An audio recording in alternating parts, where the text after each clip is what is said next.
The blaring alarm wakes me in the dead of night. My chest feels like it's in a vice, each breath a battle. I stumble towards the kitchen, hands clutching at anything to steady myself, my mind screaming one thing: survive. The alarm panel is glowing red near the fridge, mocking me with its proximity.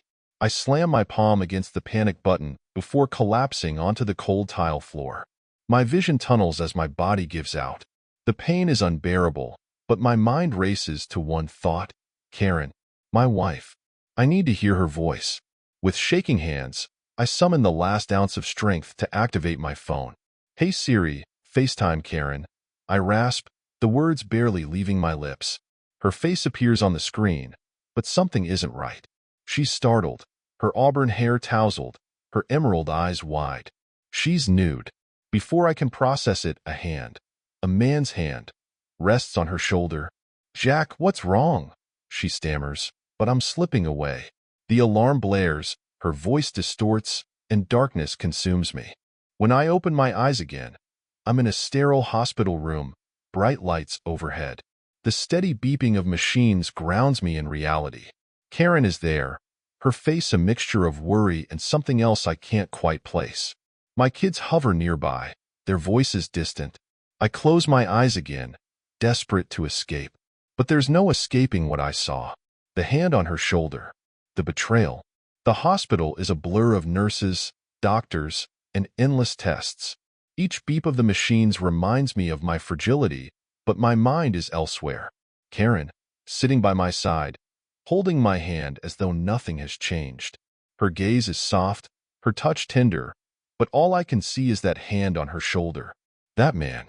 "Jack, you scared us," she says softly, stroking my arm. I want to believe her concern is genuine, but the memory of her startled expression burns in my mind. I keep my face neutral, nodding weakly. I can't confront her now. Not here. Not yet. Days turn into weeks. My recovery is slow but steady. Karen is attentive, always by my side, helping with my medications, preparing my meals. She acts like the loving wife I've always known, but every gesture feels like a lie. "Why are you so quiet?" she asks one evening as she settles beside me on the couch. Her voice is laced with concern. Or is it guilt? I force a smile, but it doesn't reach my eyes. "Just tired," I reply, my tone flat. Inside, I'm screaming. Once I'm strong enough to move around, I make my first move. While Karen is out running errands, I retrieve my phone from its spot on the nightstand. I review the call logs, the timestamps, piecing together the puzzle. The night I collapsed, she was in Atlanta. A business trip, she'd called it. But that hand wasn't business. The rage boils inside me, but I push it down. I need proof. Evidence. Something she can't deny. As I stare at the glowing screen, a plan begins to form. The house feels eerily silent as I comb through Karen's things, my chest tight from more than just my recent surgery. Guilt pricks at me as I rifle through her desk, but the memory of that hand on her shoulder steals my resolve. This isn't snooping, it's survival. I find nothing incriminating in her office space, just neatly stacked documents and a planner filled with mundane appointments. But when I open her laptop, my breath catches. A file labeled Expense Report Atlanta sits prominently on the desktop. Click. Inside, I find receipts for a fancy dinner at a 5-star restaurant, a bar tab, and a hotel stay. All of it during the same weekend. She claimed to be at a conference. My hands tremble as I open another folder, but before I can dig further, the sound of the garage door opening freezes me. Karen's home. I slam the laptop shut and return it to its place on the desk, my heart hammering in my chest. By the time she steps through the door, I'm seated on the couch, scrolling aimlessly through my phone, acting as though nothing is wrong. "How was your day?" she asks, setting a grocery bag on the counter. "Fine," I reply casually, though my pulse is racing. She smiles, but I see it now. The slight twitch at the corner of her mouth, the nervous energy in her movements. She's hiding something. Over the next week, I play the perfect patient, letting her fuss over me while I dig deeper. I install a tracker on her phone, syncing it with my own. Each evening, I review her movements, watching her patterns. One name pops up repeatedly in her call log, D. Miller. My chest tightens as I recall the hand on her shoulder. Could it be him? The man I saw that night? I need more than suspicions. I need hard evidence. The opportunity comes when Karen announces she's meeting a friend for lunch. I wait until her car pulls out of the driveway before I open the tracker app. Her location pings from a restaurant across town. Not unusual, but my gut tells me otherwise. I grab my keys and head out, determination driving me forward. I park a block away from the restaurant, my heart pounding as I check the tracker again. Karen's dot hovers at the same location, a trendy bistro nestled in the heart of the city. I step out of the car, pulling my baseball cap low over my eyes. The last thing I need is for her to spot me. Through the restaurant's window, I see her immediately. Karen is seated at a corner table, her auburn hair catching the sunlight. Across from her sits a man, tall, broad-shouldered, and dressed in a tailored suit. His hand rests casually on the table, inches from hers. My stomach churns. I edge closer, slipping into a nearby coffee shop with a view of their table. Ordering a coffee I don't intend to drink, I settle into a seat near the window and pull out my phone. I snap a few photos, zooming in to capture their expressions. Karen is smiling, leaning slightly forward. The man, D. Miller, I presume, looks too comfortable, too familiar. My mind races. Is this the man from the FaceTime call? The one with his hand on her shoulder? I study their interaction, looking for clues. They're laughing now, her hand brushing his arm. The sight sends a surge of anger through me, but I tamp it down. Not yet. This is about patience and strategy. After what feels like an eternity, they both stand. Karen adjusts her purse on her shoulder as the man places a hand on the small of her back. It's a fleeting touch, but it's enough to send my blood boiling. I follow them as they exit the restaurant, staying a safe distance behind. Karen heads to her car, but the man walks in the opposite direction. I hesitate for a moment before making my choice. I follow him. He enters an office building a few blocks away. The nameplate outside the entrance reads, Miller & Associates, a law firm. My chest tightens as the pieces start falling into place. I take a photo of the building and the nameplate before heading back to my car. That evening, Karen returns home, acting as though nothing has happened. She kisses me on the cheek, her demeanor warm and affectionate. But all I can see is the man's hand on her back, the easy laughter they shared. Everything okay? She asks, her green eyes searching mine. Yeah, I reply, forcing a smile. Just tired. But inside, I'm seething. I know who she's seeing now. The question is, what am I going to do about it? I lie awake that night, staring at the ceiling while Karen sleeps soundly beside me. Every moment I saw earlier replays in my mind. The casual touches, the laughter, her smile. That smile used to be mine. By morning, I'm resolved. I can't confront her without undeniable proof, and I need someone with experience to help me gather it. I make a call to an old friend, Mason, a private investigator I helped out years ago when he needed legal advice. He owes me. Mason, I say, my voice tight with urgency. I need your expertise. Jack? It's been a while. What's going on? Mason's tone shifts, sensing the weight in my words. It's Karen. I think she's cheating on me. The words feel like acid on my tongue, but saying them aloud solidifies my resolve. There's a pause on the line before Mason responds. I'll help you. Send me everything you have so far. Locations, names, anything. I'll take it from there. Relief washes over me. Finally, I have an ally in this mess. I spend the rest of the day compiling everything. The tracker logs, the photos from the restaurant, and my suspicions about D. Miller. When Karen leaves for an errand in the afternoon, I send it all to Mason. Over the next few days, I continue playing the dutiful husband, all the while waiting for Mason's updates. Karen sticks to her usual routine, but every time she leaves the house, I feel the tension tighten like a noose around my neck. On the third evening, Mason calls. Jack, you're not going to like this. What is it? My grip tightens around the phone. She's been meeting him regularly. Lunches, drinks, and yesterday, they checked into a hotel. Same guy, Miller. I've got photos and timestamps to back it up. This isn't just a fling. The air leaves my lungs. I feel like I've been sucker punched. It's one thing to suspect. It's another to have it confirmed. Send me everything, I say, my voice cold and even. Jack, before you do anything rash, think it through. You'll need to be strategic about this. I hang up and sit in silence for what feels like hours. Finally, I open my email, Mason's photos staring back at me like a slap in the face. There she is, my Karen, wrapped in the arms of another man, smiling like she has no care in the world. That night, I don't sleep. Instead, I plan. The next morning, I watch Karen go through her usual routine. She hums softly as she makes coffee, her movements graceful and practiced. It's infuriating how normal she acts, as if everything is fine. Jack, do you want eggs this morning? She asks, her tone cheerful. I nod silently, the weight of my knowledge pressing against my chest. Every word she speaks feels like a dagger. I force myself to play along, responding to her questions, keeping my tone light. Inside, a storm brews. Once she leaves for work, I make a call to Mason. It's time for the next step.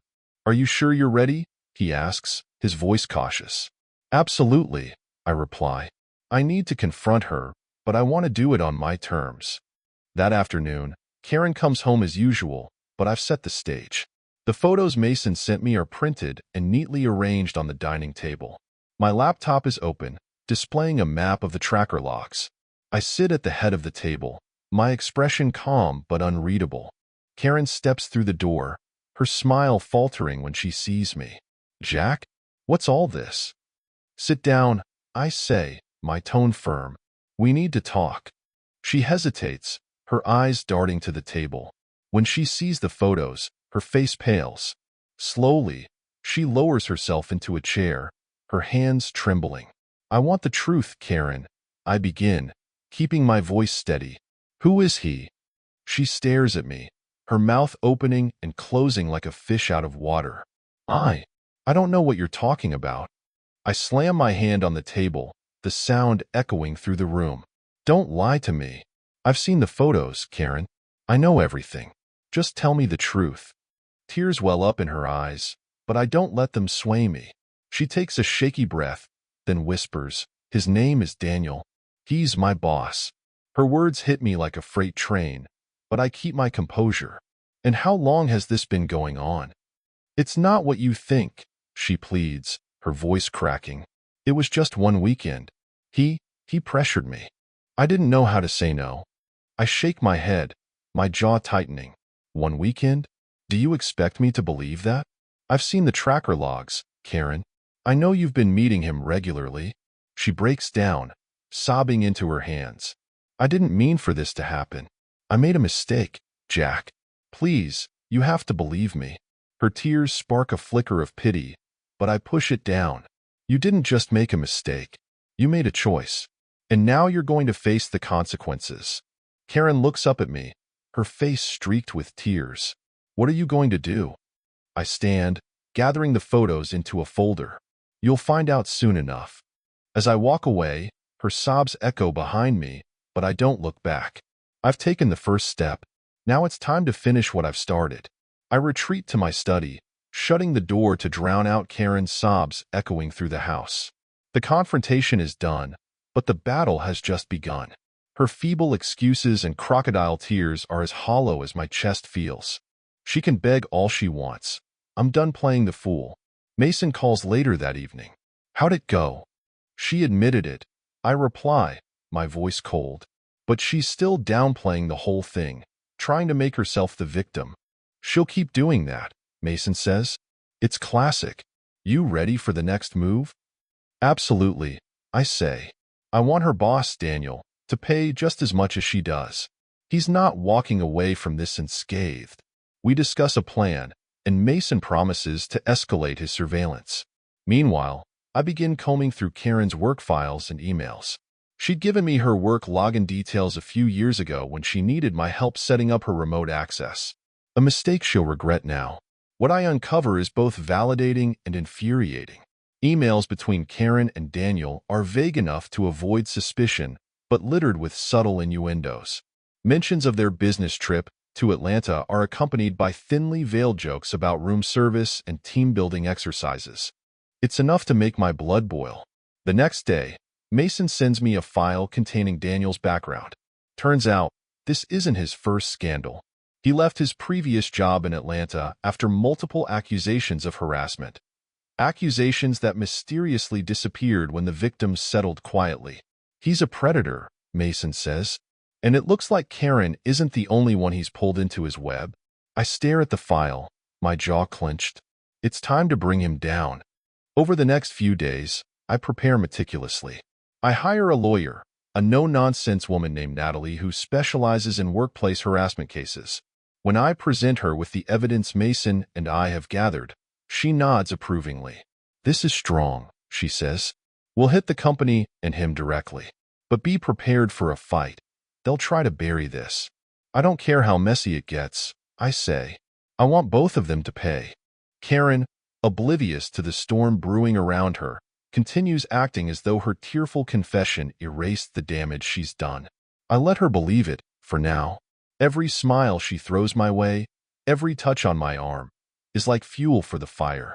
Then, one evening, she drops a bombshell. I think I'll quit my job, she says, her voice tentative. I know how much this has hurt you, and I want to make things right. I nod slowly, masking my suspicion. That's probably for the best. Inside, I'm already 3 steps ahead. Her resignation will mean nothing once I launch my attack. Karen and her precious Daniel are about to learn what happens when you cross the wrong man. The morning Karen heads to work, oblivious to my plans. I finalize my preparations. Natalie has filed the necessary paperwork against the company, and Mason's latest updates give me even more ammunition. Daniel Miller doesn't just have skeletons in his closet. He has an entire graveyard. The lawsuit hits the company like a thunderclap. Within hours, I receive a call from Natalie. They're panicking, she says, her tone clipped but satisfied. The HR department is already scrambling. Daniel's track record is worse than we thought, and they're terrified of the media picking this up. Good, I reply. Now it's time to turn up the pressure. Karen comes home that evening, her face flushed with confusion.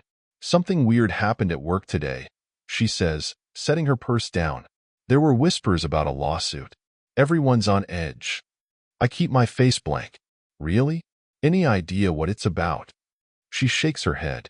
No, but it's big. HR called an emergency meeting. They wouldn't say much, just that it involves upper management. I nod, hiding my satisfaction. I'm sure it'll blow over. She doesn't press further, and I excuse myself to the study, where I check the latest updates from Mason. As expected, the company has put Daniel on leave pending the investigation. The trap is closing around him. The next day, I take things a step further. With Mason's help, I leak a carefully curated dossier of Daniel's misconduct to a local journalist.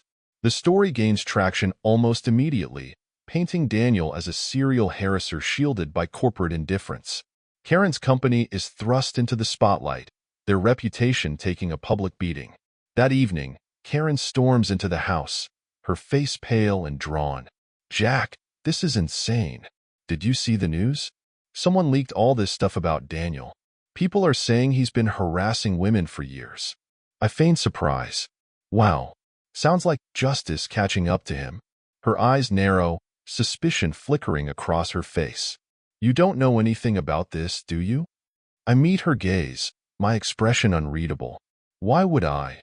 She doesn't press further, but her unease is palpable. For the first time, I see cracks in her composure. She knows the walls are closing in, and it's only a matter of time before the truth consumes her too. The next morning, the final blow lands.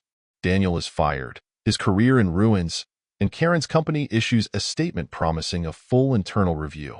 Natalie calls to inform me that a settlement offer is on the table, substantial enough to make me pause. They want this to go away quickly, she says. We can push for more, but this amount is nothing to scoff at. Take it, I say. The money isn't the point. The damage is done. Karen doesn't return home that night. A call to Mason confirms what I suspected. She went to see Daniel. Mason's team tails her to his apartment, where they spend hours together. My chest tightens, but the anger keeps me grounded. Let her run to him. He's got nothing left to offer her now. By morning, I've made my decision. Karen may still think there's a way to salvage this, but I know better. It's time to end this sham of a marriage for good. The morning air feels heavier as I finalize the steps to sever the bond that's been poisoning my life. I sit at the kitchen table, sipping coffee, the divorce papers spread out before me. Everything is ready. The accounts are split, the assets tallied, the terms outlined. All that's left is to serve her. Karen walks in, her hair still damp from the shower, looking like the woman I once loved. But the memories of her betrayal overshadow any sentimentality. She smiles cautiously, sensing the tension in the air. "Jack, is something wrong?" she asks, pouring herself a cup of coffee. I take a slow breath, steadying myself. "Sit down, Karen. We need to talk." Her face falls as she takes a seat across from me. I slide the papers toward her, my gaze never leaving hers. "These are the divorce papers. I've made everything fair. You'll get your half, and I'll take mine." Her hands tremble as she picks up the documents, her eyes scanning the text. "Jack, are you serious?" she whispers. "Dead serious," I reply, my tone cold. "This marriage ended the moment you chose to betray me." Tears well up in her eyes, but I don't let them sway me. "It wasn't like that," she pleads. "I made a mistake, but I didn't want to hurt you. I never wanted this to happen." "You didn't want to hurt me?" I scoff, leaning forward. "Karen, you lied to me. You went behind my back for months. And when I was on the floor, fighting for my life, you were with him. Don't stand there and tell me you didn't want this to happen." She breaks down, sobbing into her hands. But I've heard it all before. Her apologies are hollow, her remorse too little, too late. "I gave you everything," I say, my voice low but firm. "And you threw it away for what? A thrill? A younger man?" Karen shakes her head, her words choked with tears. "It wasn't just that. I was lost, Jack. I felt invisible. And he made me feel alive again." "Alive?" I snap, my anger flaring. "Do you think I felt alive, lying on that kitchen floor, wondering if I'd ever see you again? And all the while, you were wrapped up in his arms." She tries to reach for me, but I pull back, the gesture cutting deeper than any words. "Sign the papers, Karen. It's over." She stares at me, her expression a mix of despair and disbelief. "You're really doing this?" she whispers. "Yes," I reply without hesitation. "And you should consider yourself lucky, because if it were up to me, I'd take everything." Karen nods slowly, defeat settling over her. "I'll sign them," she says, her voice barely audible. "But Jack, I still love you." I stand, grabbing my keys and heading for the door. Her words hang in the air, but I don't turn back. "Love doesn't mean a damn thing when there's no trust," I say, stepping out into the cool morning. The door closes behind me, but it feels like the end of an era. The weight on my shoulders is lighter, but the hole in my chest remains. This isn't a victory, it's survival. The divorce papers are filed, but I can't shake the feeling that Karen hasn't fully grasped the finality of it all. Her calls come frequently, pleading messages alternating between remorse and defiance. I ignore them all. The more she tries to claw her way back, the more resolute I become. Mason calls one morning with an update that pushes me over the edge. "She met with Daniel again," he says, his tone grim. "It wasn't long, just a coffee shop this time. But they weren't exactly distant." My knuckles whiten as I grip the phone. "What happened?" "They talked for about half an hour. No physical contact this time, but it's clear they're still in communication." "Send me the photos," I say through clenched teeth. The images arrive minutes later, confirming Mason's words. Karen leans across the table, her expression animated as she talks to Daniel. He looks calm, smug even, as though he knows he still has a hold over her. That's the last straw. I make my next move swiftly, calling Natalie to finalize the lawsuit against the pharmaceutical company and Daniel. "I don't care about the money," I tell her. "I want him to face the consequences." Natalie assures me that the case is airtight, with plenty of evidence to prove Daniel's misconduct. By the time the lawsuit is officially served, the company is in full damage control mode. Karen's job is caught in the crossfire, and she's placed on administrative leave. The fallout comes quickly. Karen storms into the house that evening, slamming the door behind her. "What have you done, Jack?" she demands, her eyes blazing. "I did what I had to do," I reply calmly, refusing to rise to her anger. "You've ruined everything," she shouts, tears streaming down her face. "They've put me on leave because of your damn lawsuit. Do you have any idea what you've done?" I stand, meeting her gaze with cold resolve. "What I've done? You mean holding the man who destroyed our marriage accountable? You mean exposing the company that allowed him to prey on women like you?" Her anger falters, replaced by guilt. "Jack, I didn't want this to happen. I didn't want to lose everything. You lost everything the moment you chose him over us," I say, my voice firm. "Don't you dare blame me for your choices." Karen collapses onto the couch, her hands trembling. "I never wanted it to end like this," she whispers. I take a step closer, my eyes locked on hers. "Neither did I. But here we are." Her sobs fill the silence as I walk away, the sound a hollow echo of what our life once was. There's no satisfaction in her pain, only a deep, aching void. I know I'll never get back what she took from me, but at least now, I'm taking control. Karen retreats to the guest bedroom that night, her sobs muffled through the walls. I lie awake, staring at the ceiling, my mind racing. The house feels like a battlefield, and every interaction with her is another skirmish. But this war isn't just about us anymore. It's about ensuring that Daniel Miller pays for what he's done. The next morning, Karen is gone before I wake. I check the tracker out of habit and find her location pinging at a familiar spot, Daniel's apartment. My fists clench as I picture them together. Still, I remind myself this isn't the time for confrontation. This is about strategy, not emotion. Mason calls in the afternoon. "We've got him," he says, his tone triumphant. "What do you mean?" I ask, my pulse quickening. I dug deeper into Daniel's past. Turns out, he's not just a harasser. He's a fraud. He falsified credentials to get his position in the company. I've got the documents to prove it. A grim smile spreads across my face. "Send it over." This changes everything. With this new ammunition, Natalie ramps up the pressure. The lawsuit against the pharmaceutical company gains traction, and Daniel becomes a liability they can no longer ignore. Within days, his termination is finalized. His career is effectively over. Karen returns home that evening, her expression guarded. She doesn't speak as she moves through the house, but I can feel the tension radiating off her. Finally, she breaks the silence. "Jack, I know you're behind all of this," she says, her voice trembling. I set my coffee mug down, meeting her gaze. "You're damn right I am." Her eyes narrow, a flash of anger breaking through her guilt. "Do you have any idea what you've done to me?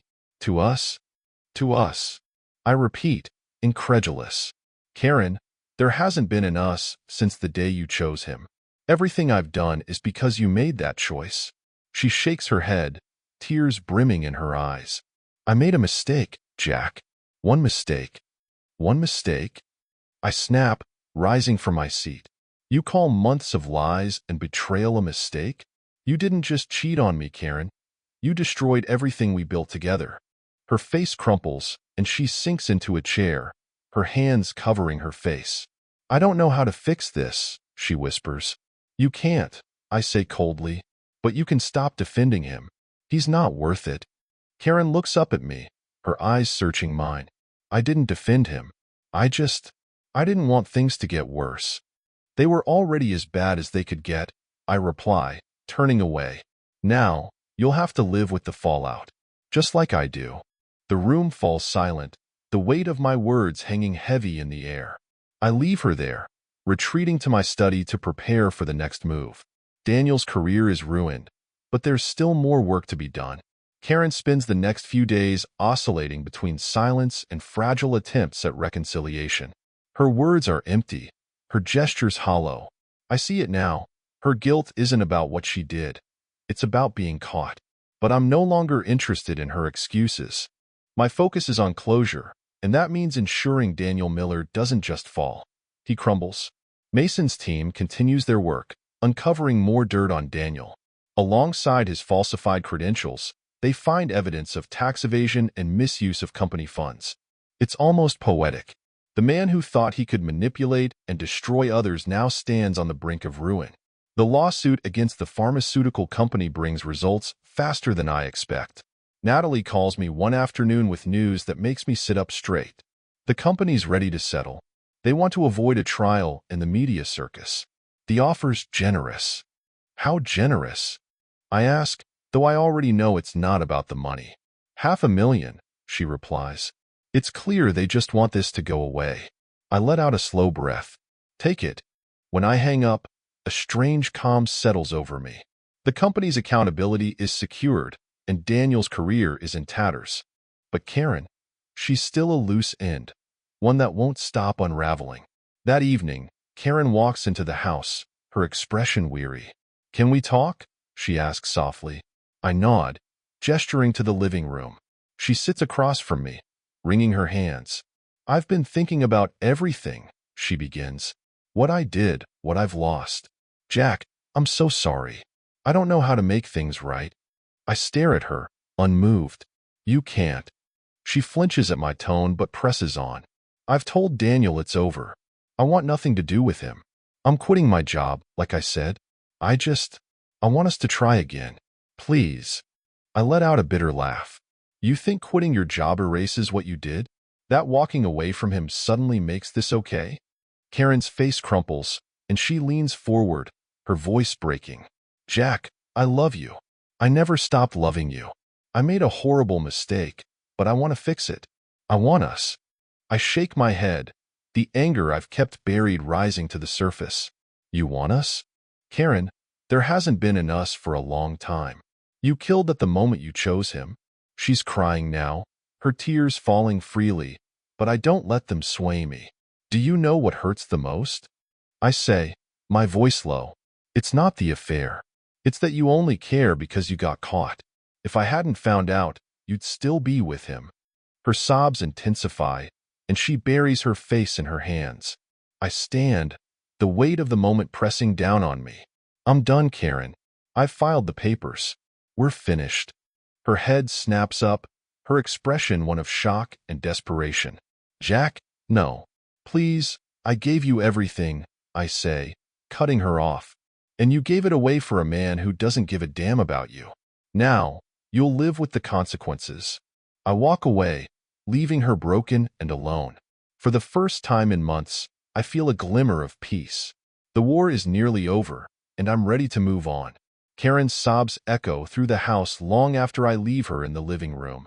I retreat to my study, where the divorce documents lie waiting. She signed her half-reluctantly days ago, and now it's my turn to finalize them. I grab a pen, hesitating for just a moment. The weight of 26 years presses down on me, but I push through, signing my name with steady determination. The next morning, I make the call to my lawyer, Natalie. It's done, I say. The papers are signed. Good, she replies, her voice firm but understanding. I'll file them immediately. This will be over soon. The thought brings a bittersweet sense of relief. It's not the ending I wanted, but it's the one I need.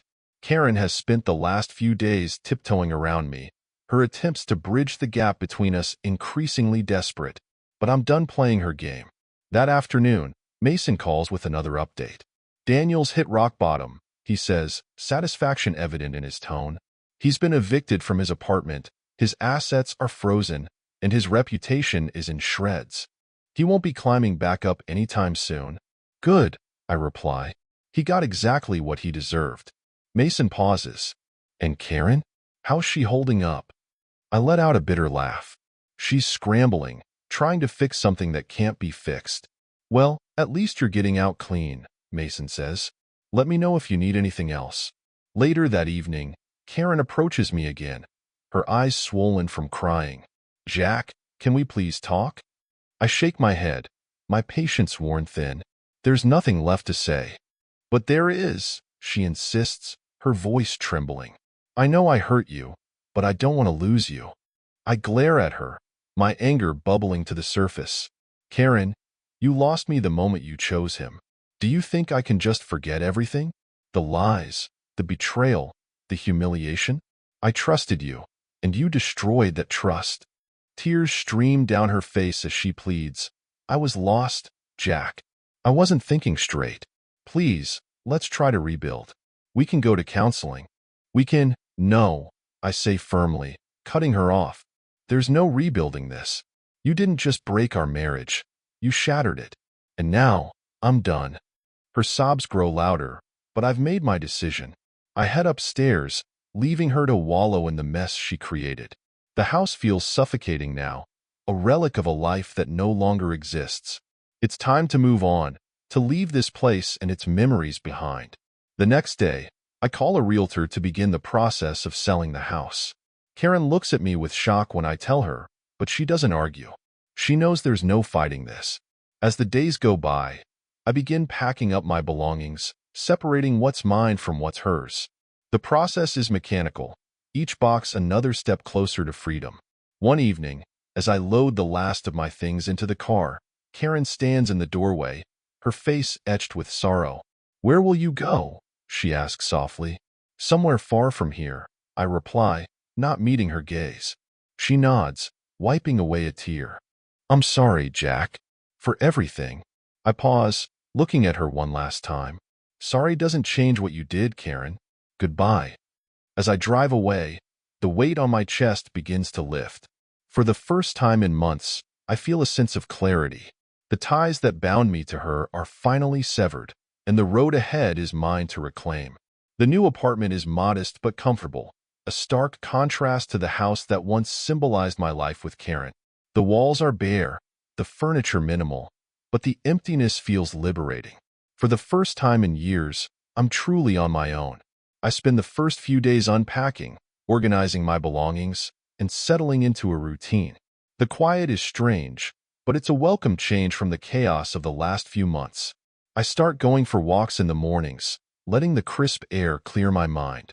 Each step feels like a small victory, a move toward reclaiming my life.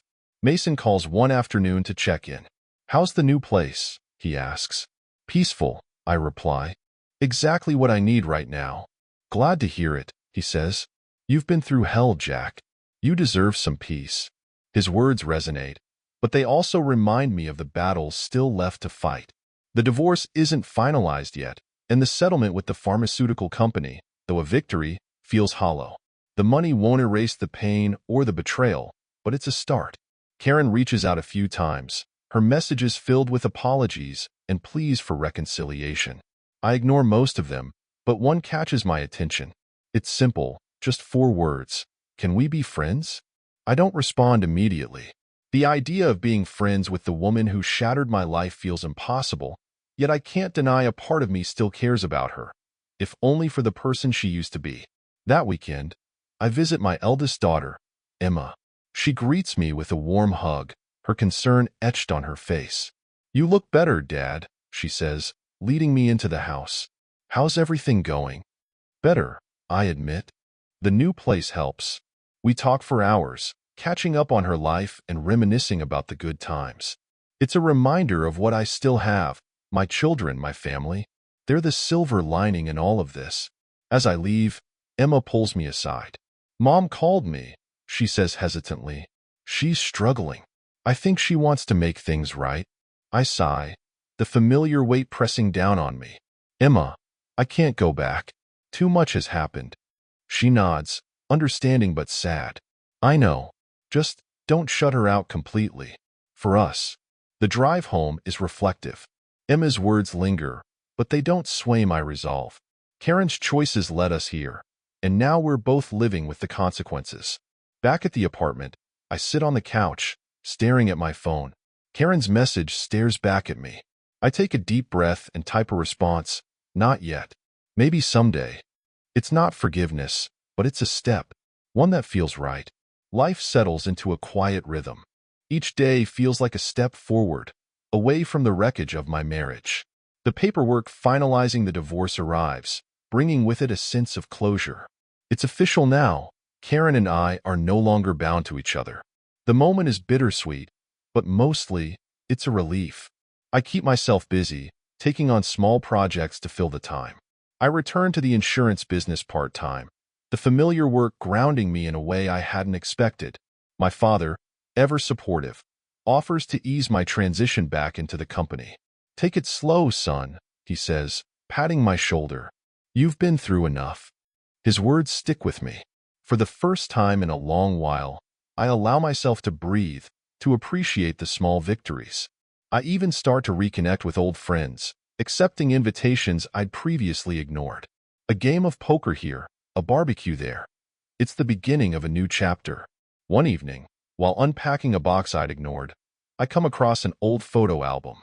Flipping through the pages, I see the life Karen and I built together. The smiles, the milestones, the moments that once defined our happiness. It's painful, but I don't tear the photos apart or throw them away. Instead, I close the album and place it on a shelf. The past is the past. It's time to move forward. Karen reaches out again, this time with a more measured tone. "Jack, I understand if you can't forgive me, but I want to apologize again for everything. I don't deserve your friendship, but I hope you'll consider it someday." Her message stirs a mixture of emotions: anger, sadness, and, strangely, a faint trace of understanding. I know her regret is genuine, even if it's too late to matter.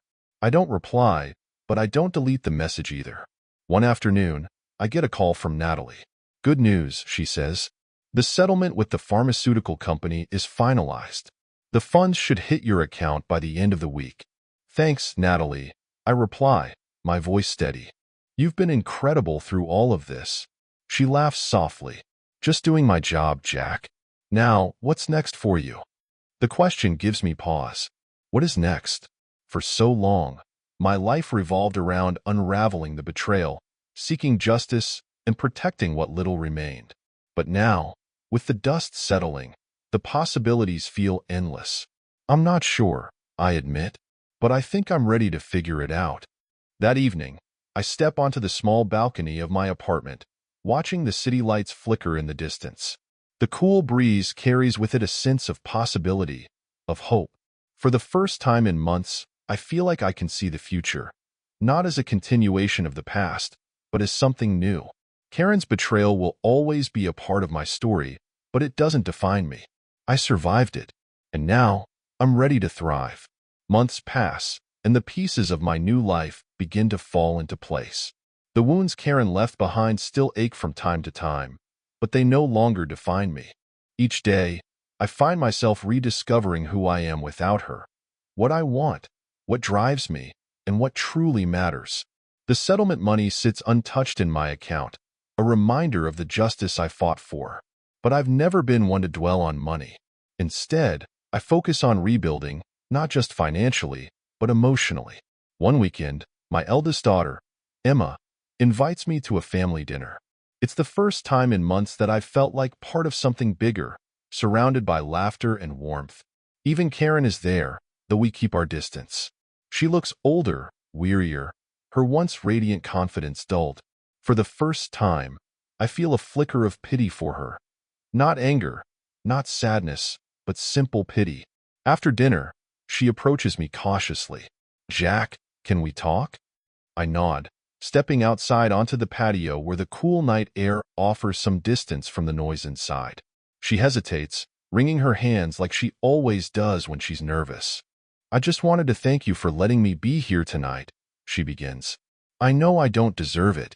"You're their mother," I reply, my tone neutral. "That doesn't change, no matter what happened between us." She looks down, her voice faltering. "I've lost so much, Jack. But losing you, that's the part that hurts the most." I sigh, leaning against the railing. "Karen, we had something good for a long time, but you made choices that broke it. I can't forget that." "I know," she whispers, "and I'll regret it for the rest of my life." There's a long silence between us, filled only by the distant hum of crickets. Finally, I turn to her. "Maybe one day, we can be friends. But for now, I need to keep moving forward. You should too." She nods, tears glistening in her eyes. I understand. Back in my apartment, I reflect on the conversation. It doesn't hurt as much as I thought it would. In fact, it feels like a weight has lifted. The anger, the betrayal, the endless cycle of blame. It's losing its hold on me. Over the next few weeks, I focus on myself. I join a hiking club, something I'd always wanted to do but never found time for. The fresh air and camaraderie with strangers bring a sense of renewal. I reconnect with old friends, sharing laughs over beers and pool games. I even start considering dating again, though I'm in no rush. One evening, as I watch the sunset from my balcony, I realize I've done it. I've taken back my life. The scars from Karen's betrayal remain, but they're just that, scars. They no longer define me. The phone buzzes on the table. It's a message from Emma. "We're so proud of you, Dad. Love you." I smile, typing back a quick reply. The pain of the past is still there, but it's now just a part of a larger picture.